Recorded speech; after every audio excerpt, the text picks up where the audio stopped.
وزارت خزانہ کی آفر ٹھکرانے والے اسماعیلی بینکر کون ہیں؟ ناظرین کرام، میڈیا پر ان دنوں خبر آئی ہے کہ ملک کے معروف بینکر اور ماہر معاشیات سلطان علانہ کو شہباز شریف کی وفاقی حکومت کی طرف سے وزیر خزانہ بننے کی آفر آئی تھی، مگر انہوں نے یہ اہم آفر ٹھکرا دی ہے۔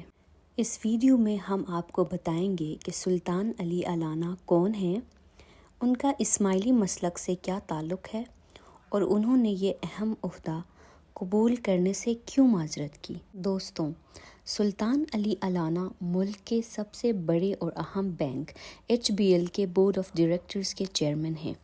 وہ اس عہدے پر 2004 سے کام کر رہے ہیں اور ان کی سربراہی میں یہ بینک اس وقت ملک کا سب سے قابل اعتماد بینک بن چکا ہے۔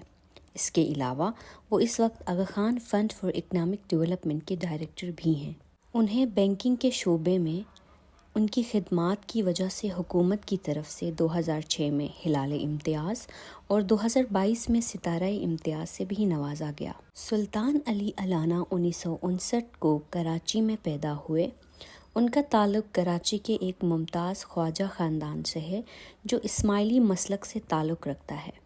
سلطان علانہ کے چاچا جی علانہ کا شمار ملک کے مشہور ادیبوں اور قائد اعظم کے قریبی دوستوں میں ہوتا ہے۔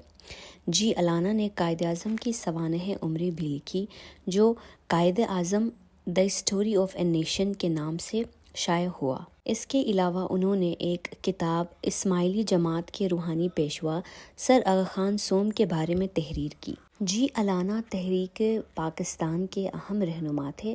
ان کے نام پر کراچی میں ایک سڑک بھی ہے۔ یوں سلطان علانہ کا تعلق کراچی کے اہم تاریخی گھرانے سے ہے۔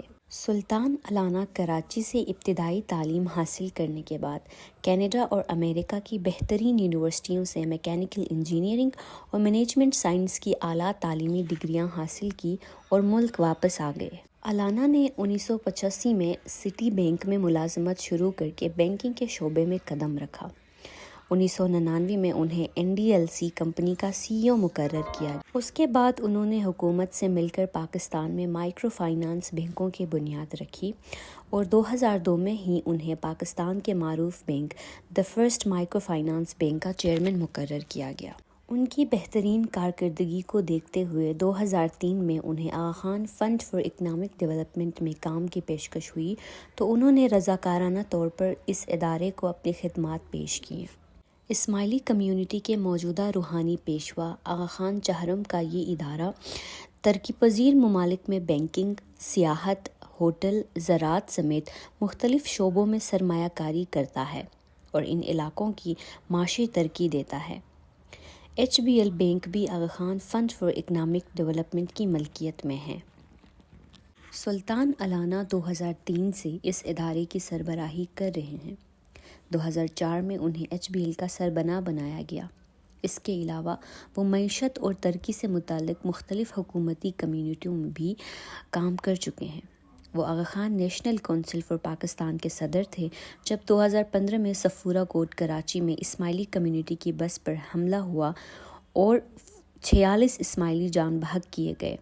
اس وقت کے وزیر اعظم نواز شریف نے فوراً کراچی کا دورہ کر کے سلطان علانہ سے ان کے گھر میں ملاقات کی اور اسماعیلیوں کے قتل پر تعزیت کی۔ 2018 میں پاکستان کو منی لانڈرنگ اور دہشت گردی کی مالی معاونت کے خلاف شرائط پر عمل درآمد نہ کرنے پر FATF کے گرے لسٹ میں شامل کیا گیا۔ اس سے پاکستان کی کمزور معیشت کو بہت سارے مشکلات کا سامنا کرنا پڑا تو ایک بار پھر سلطان علی علانہ نے اپنی خدمات رضاکارانہ طور پر حکومت کے سپرد کر دی۔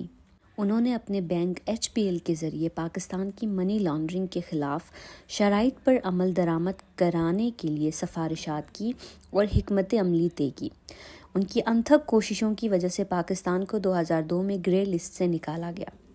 ملک کے معاشی ماہرین نے اس وقت سلطان علی علانہ کی خدمات کو سراہا۔ انہیں حکومت کی طرف سے صدر پاکستان کی طرف سے ہلال امتیاز سے بھی نوازا گیا۔ تو ناظرین، اب سوال یہ ہے کہ انہوں نے اس بار پاکستان کا وزیر خزانہ بننے سے کیوں معذرت کی؟ اس کی بظاہر وجہ تو انہوں نے اپنی ذاتی مصروفیات بتائی ہے، میڈیا رپورٹس کے مطابق انہوں نے وزیر اعظم شہباز شریف کی نئی حکومت اس عہدے کے لیے معذرت کرتے ہوئے کہا کہ ان کی پیشہ ورانہ مصروفیات پہلے ہی بہت زیادہ ہیں، جس کی وجہ سے وہ یہ عہدہ قبول کرنے سے قاصر ہیں۔ اس کے بعد کہا جا رہا ہے کہ ایچ پی ایل بینک کے ہی سی ای او محمد اورنگزیب کو نیا وفاقی وزیر خزانہ مقرر کیا جا سکتا ہے۔